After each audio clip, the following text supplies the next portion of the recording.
Zao dia tonga amin'ny fotoana andraisan-ramatoa ministry ny kolotsaina sy ny vakoka ramatoa Razafitombo Albena Eliza fitenenana isika, kanefa mialohan'izay dia misy afatra kely sy fandaminana mba tiana apetraka ihany satria fa tonga amin'ny famaraparana na fotoana ihantsika. Ao arin'ny famezam-boninahitra ara-miaramila izay ho atao rehefa avy eo ry havana dia iainga ny trano vorona toy izao ny fiaingantsika menakavy eto mba ho fandaminana. Miainga ny trano vorona dia manaraka azy avy hatrany ny fianakaviana akaiky, dia manaraka ireo olo manakaja rehetra eto amin'ny tany sy ny firenena, ary dia zay vao mandeha isika be sy ny maro mba tsy hisiny sanatriavina ny fifanosehana na mety tsy ho fifandaminana eto amin'ity vavahady tia no isin'izay fandaminana tsotsotra izay fisorana antsika mianakavy sahady. Zao dia iangavitsika ampanajana ramatoa ministry ny kolotsaina sy ny vakoka andray fitenenana, dia mangataka anao mba handrosora amin'ny ministry.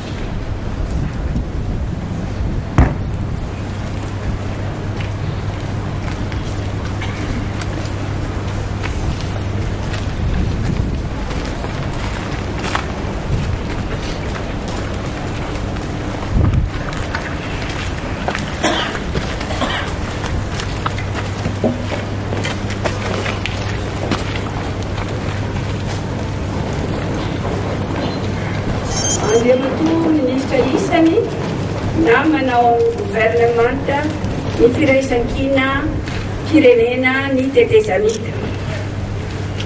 Andriamatoa isany ikambana ao amin'ny filan-kevitra ambony ny tetezamita sy ny kongresy ny tetezamita manatrika etoany. Ramatoa médiateur de la République. Andriamatoa isany ikambana ao amin'ny ray aman-dreny mijoro. Ianareo tompon'andraikitra eto amin'ny tanàna n'Antananarivo. Ramatoa Flo ny tambazotra ny vehivavy afrikana, ministra sy parlementaire na Réseau des femmes africaines, ministre et parlementaire de Madagascar, natao hoe REFAM.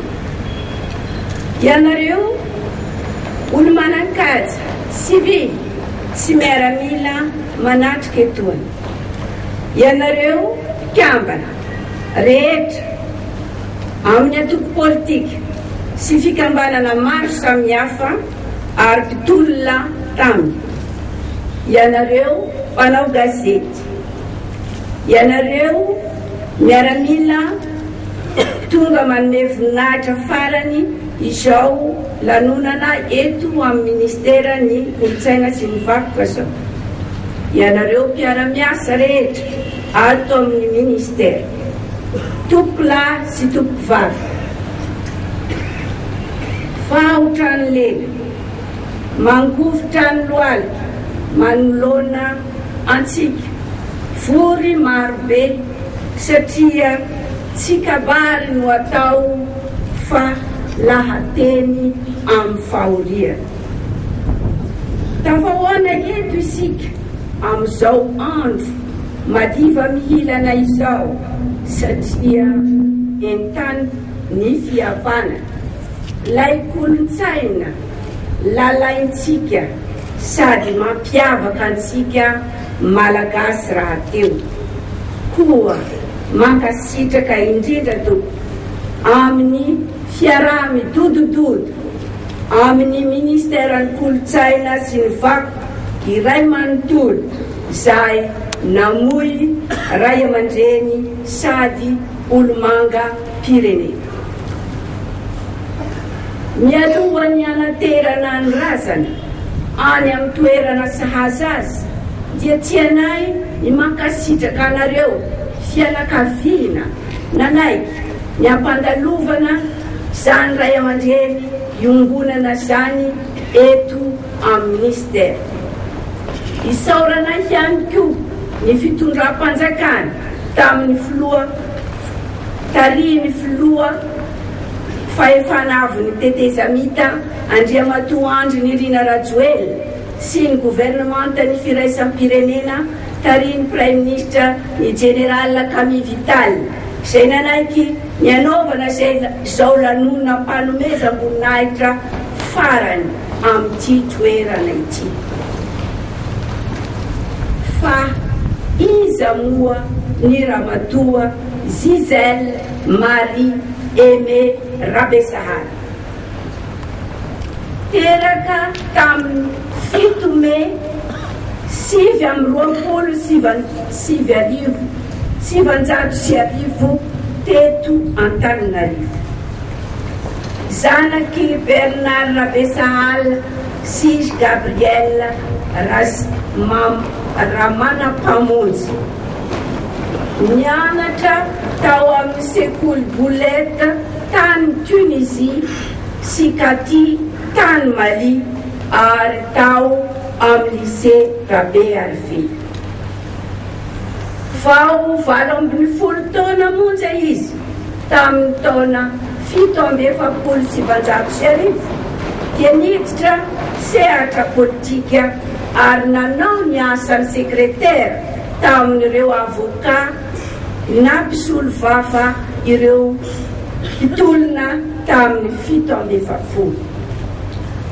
Kambana tao amin'ny vomiera mpikarakara ny mpitolona 1770 tao amin'ny fifanampiana malagasy koa izy.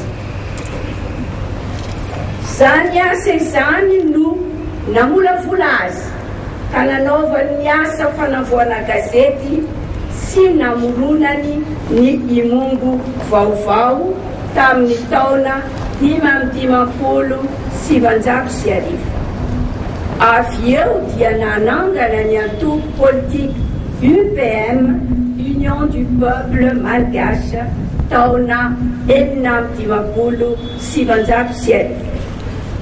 Voafidy tamin'ny fifidianana mivantana ho mpanolontsaina ny tanàna ny Antananarivo izy tamin'ny taona 1970.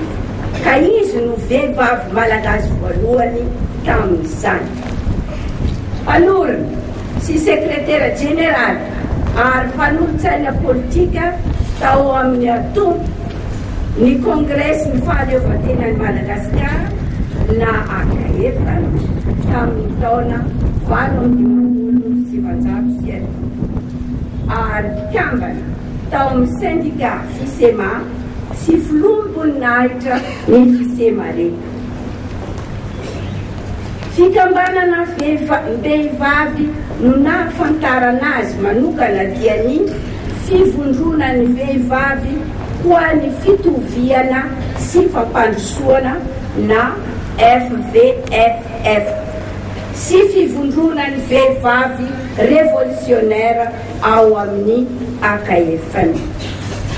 Mpikambana tamin'ny fikambanam-behivavy eto an-toerana sy any ivelany koa izy toy ny Organisation de solidarité avec les peuples d'Asie et d'Afrique na OSPAA,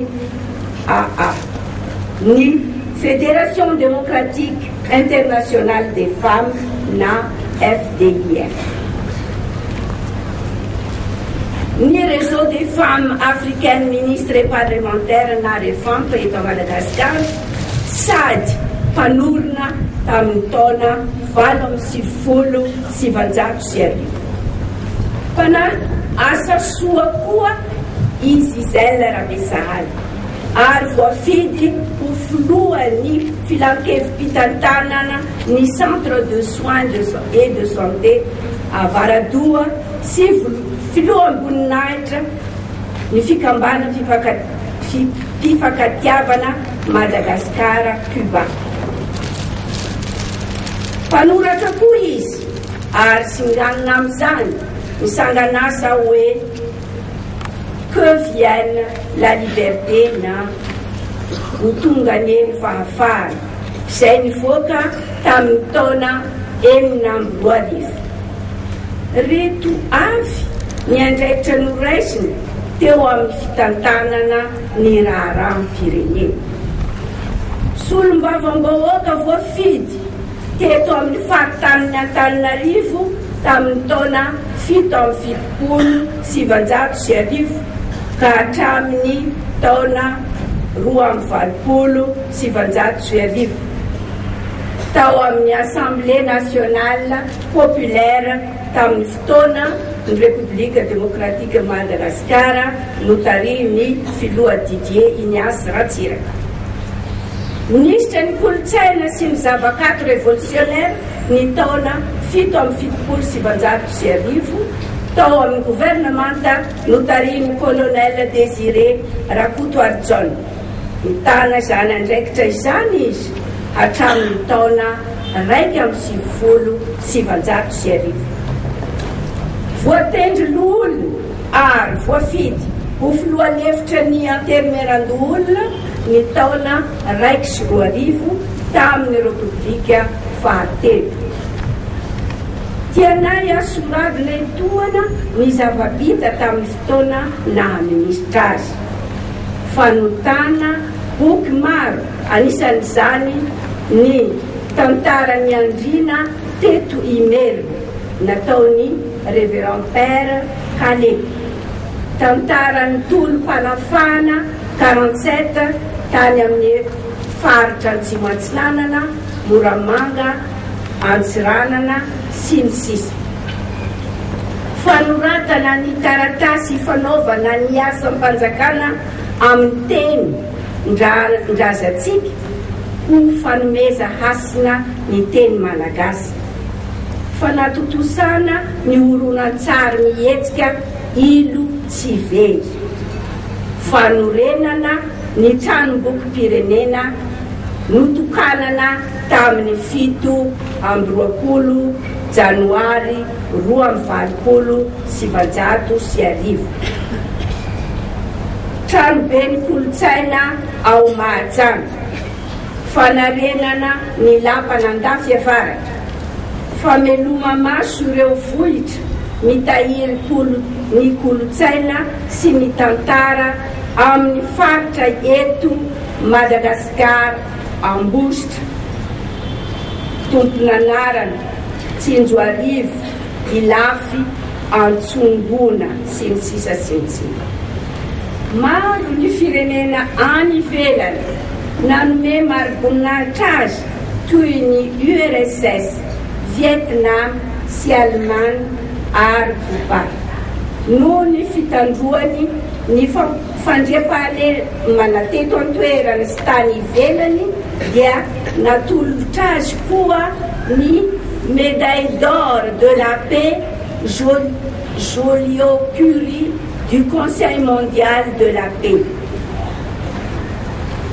Omary pakasitrahana izany rehetra izany ny fitondram-panjakana dia nanandratra azy Grand Croix de 2e classe de l'Ordre national malgache tamin'ny 14 Aogositra 2004.